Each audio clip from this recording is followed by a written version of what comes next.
Today I'm going to show you how to do the redox titration calculation from 2021 paper, OCR chemistry. So a student carries out an experiment to determine the percentage by mass of copper in an ore containing copper in its 2+ oxidation state. The students provide a sample of copper ore, so they got the copper ore. 1 mol dm cube of potassium iodide and 0.2 mol dm cube of thiosulfate. The student's methods outlined below. Add an excess of warm nitric acid 2.5 grams of ore. The copper compounds of the one reacts, forming aqueous copper nitrate. That's a very important information because it forms copper nitrate. So that's step one. So if you look at the question, step one. Step one, the student observed that bubbles of gas were produced. Suggest a formula of copper 2 compound which react with nitrate.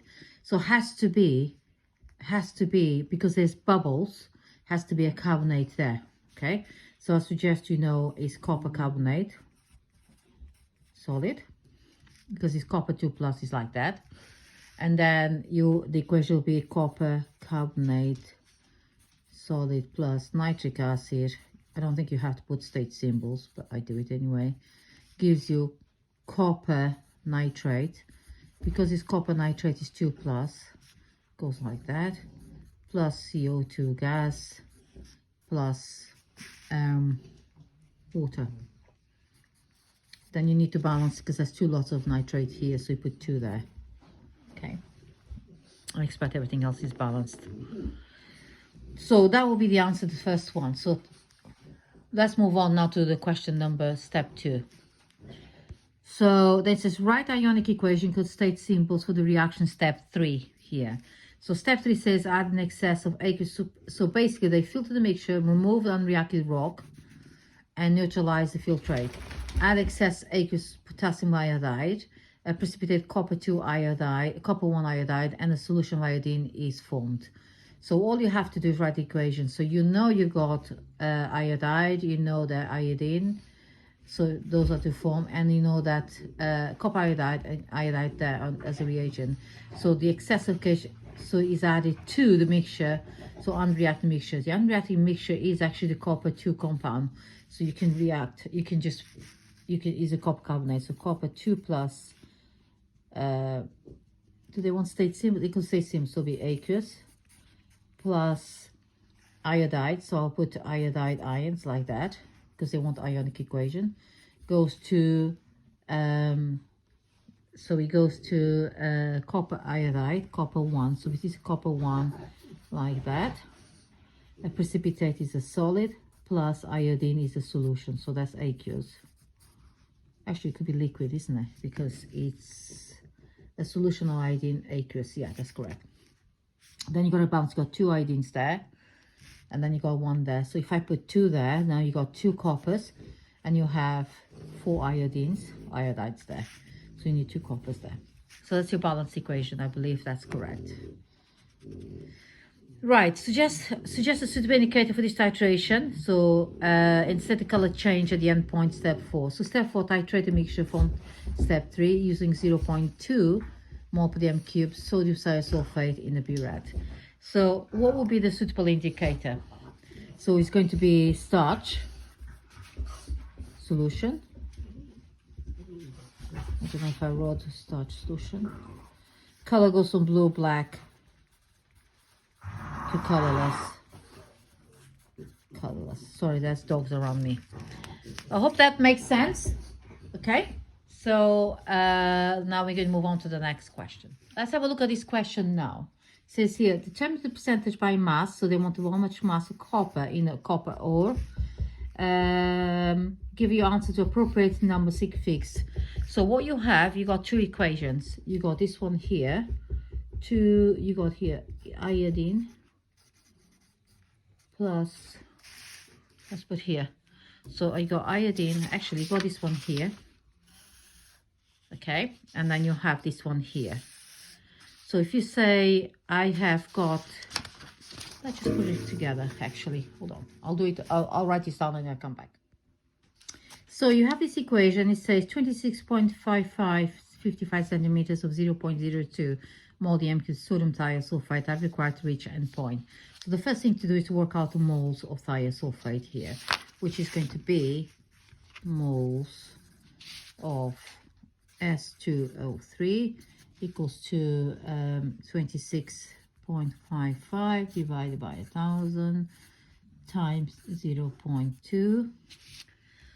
So going back to this reaction, this equation is 26.55 times 1000 divided by times 0.02, not 0.2, equals to that value of moles of thiosulfate.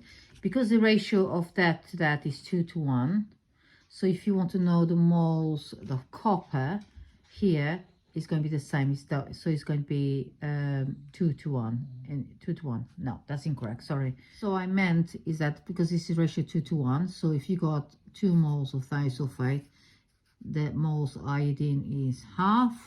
So if you got moles of iodine is half, and then therefore moles of copper is going to be double. So it's going to end up being 5.31. So moles of iodine should be, I'll put here moles of iodine equals to 5.31 times 10 minus 4 divided by 2. Then the moles of copper is a double, so moles of Cu2 plus is the same, which is 5.31 times 10 minus 4. Then if you multiply by the MR of copper, which is 63.5, I think, 63.5, that will give you equal to, that will give you equals to 0.0337 grams. Now they want to know percentage by mass, so you know you started with 2.5 grams in here of ore. Okay, so what you do, you say 0.0337 divided by 2.5 times 100. That will give you equals to 1.35% as the answer. Okay, so that's how you do that question of redox titration. So to answer this question, explain whether the calculated percentage by mass of copper would be higher, lower, or the same if the following changes were made to the method.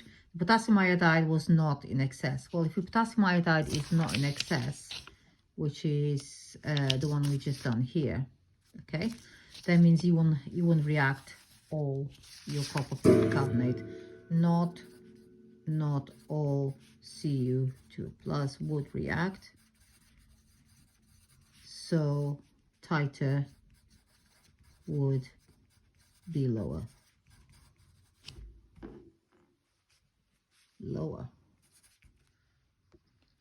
So the next question will be red readings were read from the top of the meniscus. That means if you have beginning, this is a meniscus, if you read from here and you finish from here, that'll be the same because you measure the difference.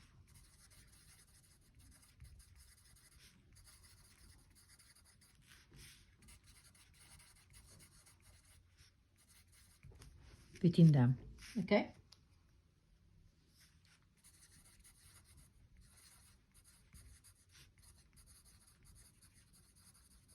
Okay. Right, so the student modifies the method in order to obtain a more accurate value for the percentage by mass of copper in ore. The student decides to use 25 grams of the copper on step 1, so instead of 2.5. What further modification should the student make to produce the more accurate value for the percentage by mass copper in ore? So I think I'll just use, you can repeat titrations, and use a more accurate balance. Maybe 3 to 4 decimal places. Just give you better accuracy. I hope that one is helpful. You understand how to answer this question. Brilliant.